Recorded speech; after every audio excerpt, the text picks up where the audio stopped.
or if you look at any sort of poorly performing facility, right? What are you thinking of? The facility could be not performing because either there's not that much demand in that locality, or it could be they're not managing the costs efficiently, right?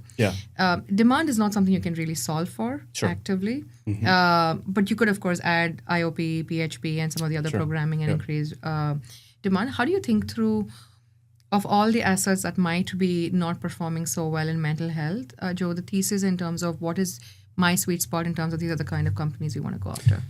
Yeah. So really, mostly it's going to be operationally inefficient performance. Got it. So you don't want to go into an area that doesn't have high demand. If it's failing because there's lack of demand, that's not a good opportunity. You really want to look for an entity that has the demand there, whether it's a competitive market or not. That's dependent on your confidence level. But realistically, if the demand is there and the organization is failing, what is it failing for? The demand's there. So it's either the owner, operator is managing it poorly, maybe high expenses, maybe they're not successfully marketing the business. But your due diligence is to find out if you can do it better. And as you grow and as that compounds, your confidence in doing it better increases. Right? And so those are the really big things. Buying at a multiplier is really only for private equity. And the reason it's only for private equity is because they buy it and they sell it in 3 to 5 years. So they buy it. Who cares if they pay a 7, 8 multiplier? Because they're going to build the EBITDA. They're going to increase it by 50% or sometimes 100%, depending on the opportunity.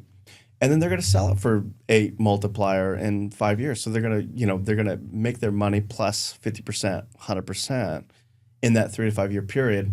They don't care about anything else. So the price point of buying it doesn't really matter. It's all about the EBITDA. And what this means is that you need to have a repeatable playbook that you can take and then apply in facility after facility. And then just to tie the thread, so Sierra has primarily grown through an acquisitive model, correct? So over the last 7 years, you've kind of started in 2019 and now just maybe walk through quickly where you're at in terms of scale. Yeah. So the big key is, not to give out too much information, but the big thing is when you make your first acquisition via low performing, or the other way is in a market you're familiar with, and maybe that starts with an acquisition. So once you have your first acquisition, then you need to expand the ecosystem of services in that market based off of the demand. So that's where you're going to really maximize your business. It's not just the acquisition here or the acquisition there. So if I buy a low-performing opportunity in Concord, California, which I did, then I'm going to be able to say, okay, what other demand exists in the East Bay, right? And so we then open up the various modalities, right? That makes sense. And not all of them make sense, right? You really have to understand what the demand is. But once you enter the market and you get the pulse of what's needed and what's not needed, you could have high competition in SUD, maybe adolescent services are needed, or maybe there's a lot of inpatient and you can do outpatient services, vice versa, everything in between. Whatever that is, you come in and then you maximize that opportunity, because those opportunities where you're growing in the market that you already exist is always going to be the cheapest way, as opposed to even a low-performing acquisition. A low-performing acquisition is just when you get into a new market, right? And so then you expand. Boom, boom, boom, boom, boom. And also new services are fairly complex to execute well. So the other side of this argument could be, hey, stick to what you know really well. Don't expand too many services, because there's like a fair bit of complexity and overheads, especially in a market like this. And so I wonder how you think about, okay, what would I add on? What would I refrain from? And what mental models you have there? I might be a little different than most. I really don't consider anything too hard or too complex. It's either needed or it's not. My job is to figure it out, right? And maybe that's unique to me, but I would say the biggest thing is my confidence in my team.